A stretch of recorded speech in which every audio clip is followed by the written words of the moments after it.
it chapter by chapter, one bite at a time. So many adventures and mountains we can climb. Take it word for word, line by line, one bite at a time.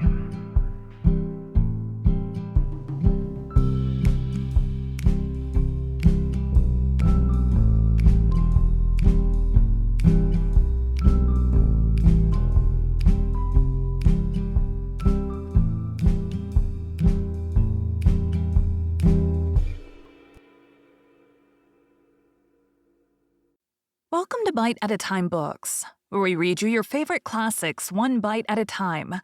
My name is Bree Carlile, and I love to read, and wanted to share my passion with listeners like you. If you want to know what's coming next and vote on upcoming books, sign up for our newsletter at biteatatimebooks.com. You'll also find our new t-shirts in the shop, including podcast shirts and quote shirts from your favorite classic novels. Be sure to follow my show on your favorite podcast platform so you get all the new episodes. You can find most of our links in the show notes, but also our website, biteatatimebooks.com, includes all of the links for our show, including to our Patreon to support the show, and YouTube, where we have special behind the narration of the episodes. We're part of the Bite at a Time Books Productions Network. If you'd also like to hear what inspired your favorite classic authors to write their novels, and what was going on in the world at the time, check out the Bite at a Time Books Behind the Story podcast, wherever you listen to podcasts. Please note, while we try to keep the text as close to the original as possible, some words have been changed to honor the marginalized communities who've identified the words as harmful, and to stay in alignment with Bite at a Time Books' brand values. Today we'll be continuing Les Miserables by Victor Hugo. Chapter 19. The Battlefield at Night. Let us return. It is a necessity in this book to that fatal battlefield. On the 18th of June, the moon was full. Its light favored Blucher's ferocious pursuit, betrayed the traces of the fugitives, delivered up that disastrous mass to the eager Prussian cavalry, and aided the massacre. Such tragic favors of the night do occur sometimes during catastrophes. After the last cannon shot had been fired, the plain of Mont Saint-Jean remained deserted. The English occupied the encampment of the French. It is the usual sign of victory to sleep in the bed of the vanquished. They established their bivouac beyond Rossomme. The Prussians, let loose on the retreating rout, pushed forward. Wellington went to the village of Waterloo to draw up his report to Lord Bathurst. If ever the sic vos non vobis was applicable, it certainly is to that village of Waterloo. Waterloo took no part and lay half a league from the scene of action. Mont Saint-Jean was cannonaded. Hougoumont was burned. La Haye-Saint was taken by assault. Papelet was burned. Plaisenois was burned. La Belle Alliance beheld the embrace of the two conquerors. These names are hardly known. And Waterloo, which worked not in the battle, bears off all the honor. We are not of the number of those who flatter war. When the occasion presents itself, we tell the truth about it. War has frightened beauties which we have not concealed. It has also, we acknowledge, some hideous features. One of the most surprising is the prompt stripping of the bodies of the dead after the victory. The dawn which follows a battle always rises on naked corpses. Who does this? Who thus soils the triumph? What hideous, furtive hand is that which is slipped into the pocket of victory? What pickpockets are they who ply their trade in the rear of glory? Some philosophers, Voltaire among the number, affirm that it is precisely those persons who have made the glory. It is the same men, they say. There is no relief corps. Those who are wrecked pillage those who are prone on the earth. The hero of the day is the vampire of the night. One has assuredly the right, after all, to strip a corpse a bit when one is the author of that corpse. For our own part, we do not think so. It seems to us impossible that the same hand should pluck laurels and purloin the shoes from a dead man. One thing is certain, which is that generally after conquerors follow thieves. But let us leave the soldier, especially the contemporary soldier, out of the question. Every army has a rear guard, and it is that which must be blamed. Bat-like creatures, half-brigands and lackeys, all the sorts of Vespertillos that Twilight called war engenders, wearers of uniforms who take no part in the fighting, pretended invalids, formidable limpers, interloping sutlers, trotting along in little carts, sometimes accompanied by their wives and stealing things which they sell again, beggars offering themselves as guides to officers, soldiers' servants, marauders, armies on the march in days gone by. We are not speaking of the present, dragged all this behind them so that in the special language they are called stragglers. No army, no nation was responsible for those beings. They spoke Italian and followed the Germans, then spoke French and followed the English. It was by one of these wretches, a Spanish straggler who spoke French, that the Marquis of Fervac, deceived by his Picard jargon, and taking him for one of our own men, was traitorously slain and robbed on the battlefield itself, in the course of the night which followed the victory of Sir Souls. The rascal sprang from this marauding. The detestable maxim, live on the enemy, produced this leprosy, which a strict discipline alone could heal. There are reputations which are deceptive. One does not always know why certain generals, great in other directions, have been so popular. Turenne was adored by his soldiers because he tolerated pillage. Evil permitted constitutes part of goodness. Turenne was so good that he allowed the Palatinate to be delivered over to the fire and blood. The marauders in the train of an army were more or less in number according as the chief was more or less severe. Hoche and Marceau had no stragglers. Wellington had few, and we do him the justice to mention it. Nevertheless, on the night from the 18th to the 19th of June, the dead were robbed. Wellington was rigid. He gave orders that anyone caught in the act should be shot. But Rapin is tenacious. The marauders stole in one corner of the battlefield while others are being shot in another. The moon was sinister over this plain. Towards midnight, a man was prowling about, or rather, climbing in the direction of the hollow road of Ohain. To all appearance, he was one of those whom we have just described, neither English nor French, neither peasant nor soldier. Less a man than a ghoul attracted by the scent of the dead bodies having theft for his victory, and come to rifle Waterloo. He was clad in a blouse that was something like a greatcoat. He was uneasy and audacious. He walked forwards and gazed behind him. Who was this man? The night probably knew more of him than the day. He had no sack, but evidently he had large pockets under his coat. From time to time, he halted, scrutinized the plain around him as though to see whether he were observed, bent over abruptly, disturbed something silent and motionless on the ground, then rose and fled. His sliding motion, his attitudes, his mysterious and rapid gestures caused him to resemble those twilight larvae which haunt ruins, and which ancient Norman legends call the allures. Certain nocturnal wading birds produce these silhouettes among the marshes.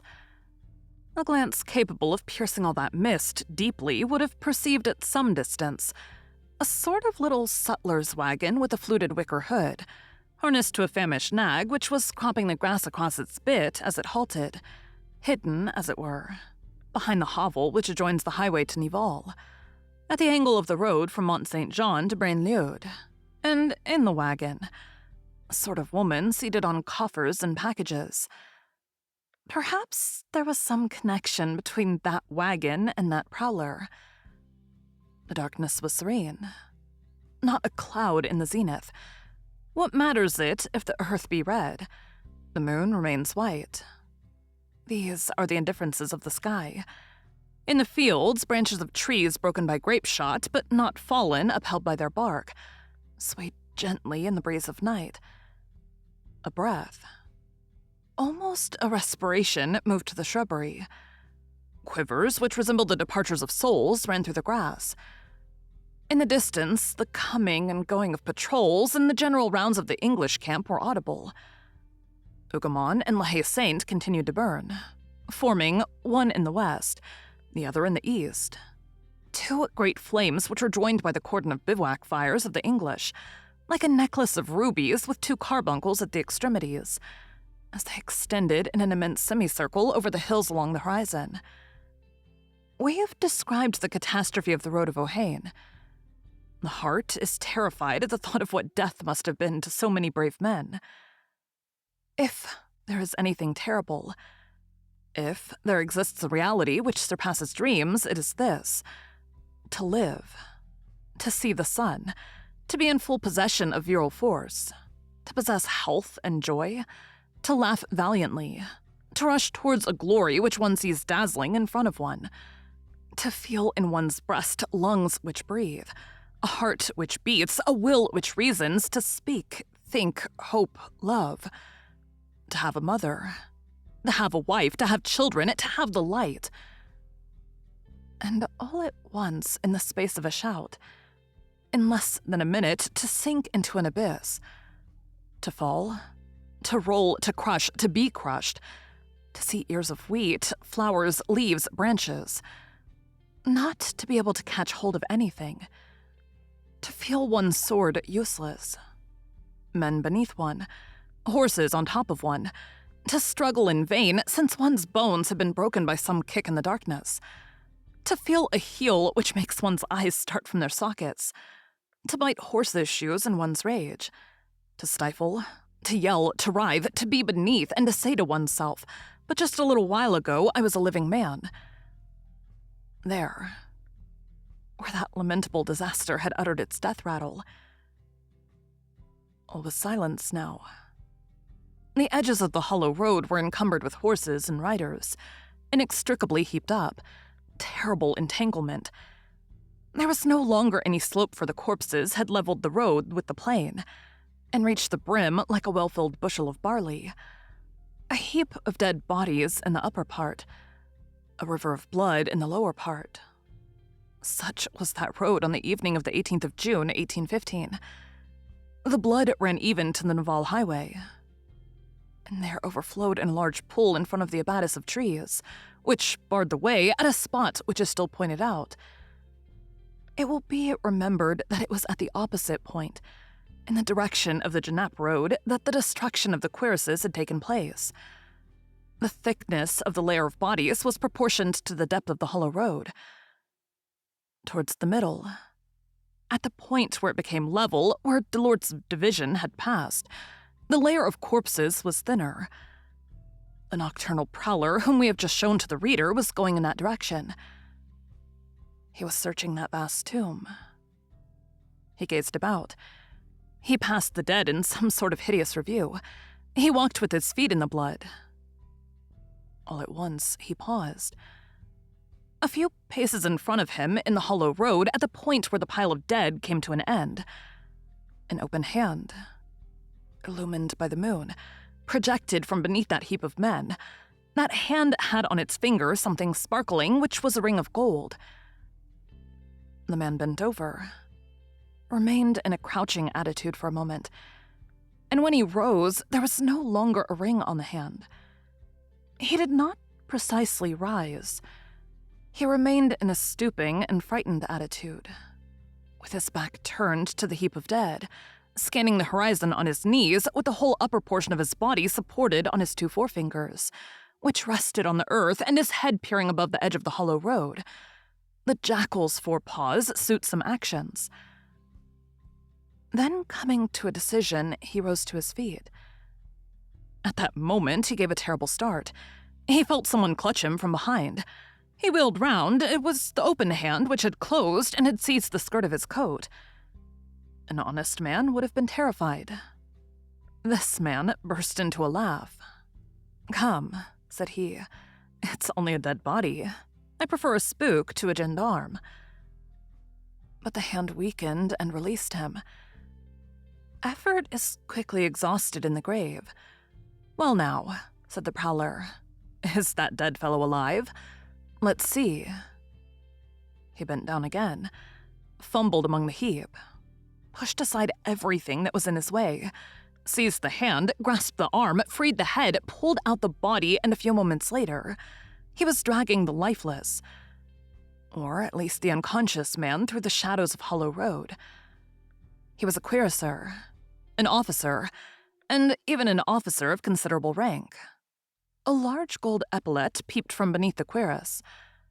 This officer no longer possessed a helmet. A furious sword cut had scarred his face, where nothing was discernible but blood. However, he did not appear to have any broken limbs.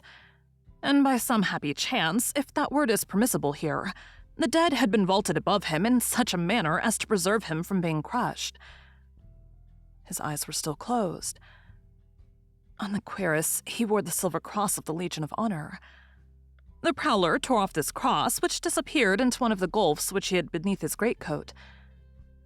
Then he felt of the officer's fob, discovered a watch there, and took possession of it. Next, he searched his waistcoat, found a purse, and pocketed it. When he had arrived at this stage of succor which he was administering to this dying man, the officer opened his eyes. "Thanks," he said feebly. The abruptness of the movements of the man who was manipulating him, the freshness of the night, the air which he could inhale freely, had roused him from his lethargy. The prowler made no reply.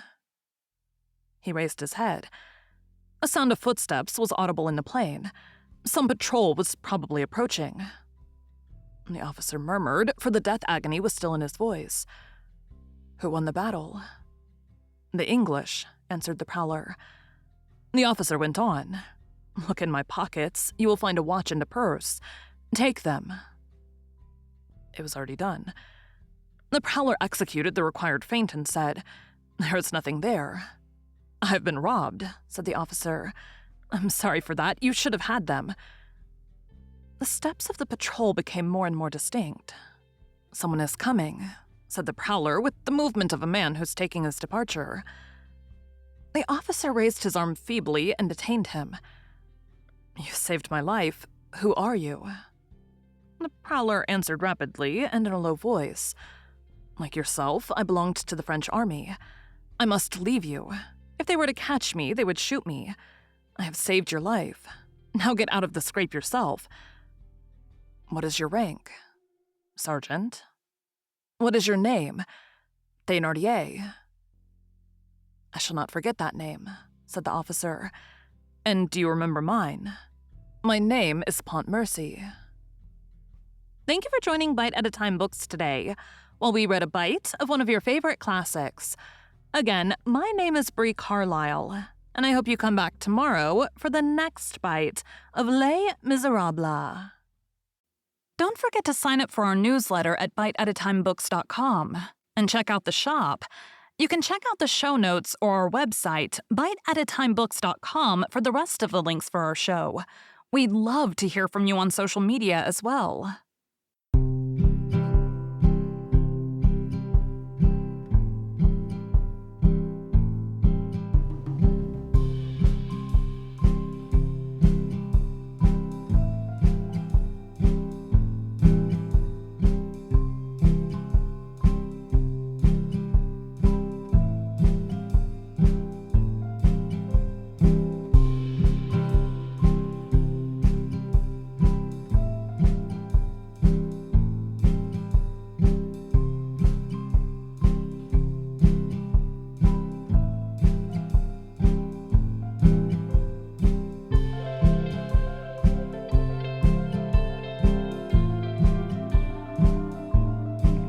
Take a look in the book and let's see what we can find.